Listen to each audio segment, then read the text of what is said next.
Winter's part of our constant planning to be able to carry out the policies that the County Council has. The County Council invests £6.5 million a year in its winter maintenance budget, also has reserves available in excess of that if the conditions require. We do have to purchase a lot of salt, so we have storage for about 55,000 tonnes of salt.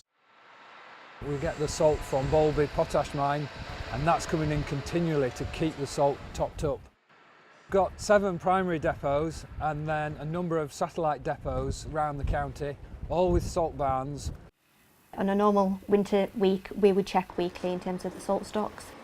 We were checking daily when we had the severe weather, because that's very important to make sure that we have the salt in. As well as the gritting fleet, we have a number of salt bins and salt heaps across the county. They're replenished in the locations next to the schools, in the local communities, in the service areas, whereby people can access them easily. At the beginning of the season, we will replenish all salt bins and salt heaps, and mid-season we'll do a second replenish.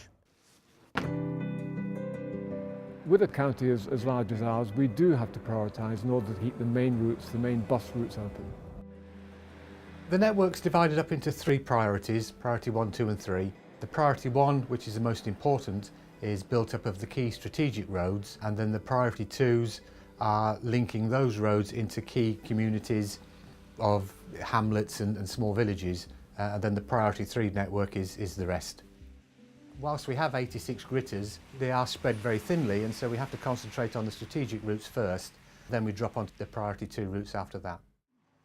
We expect a very, very high level of performance in terms of getting out onto the network at the right time, doing the right treatment and keeping on the correct routes. North Yorkshire and Ringway have been investing heavily in the fleet. Over the last 3 years, we've bought 50 new state-of-the-art gritting machines that are all tracked, have the latest equipment. The drivers are key to the delivery of the winter service. There's a real commitment from the guys to ensure that the service is delivered well, people are safe in travelling, and that they're safe themselves. The drivers are well trained, and this year we've been going through some extra training where we've put them on a low friction surface, and that teaches them how to react when the vehicle does go into a skid situation. It was a big eye-opener to how different speeds and what difference it made, the difference between sort of 5 and 10 mile an hour on your speed, and the stopping distance was phenomenal. North Yorkshire, one of the first local authorities to benefit from that training.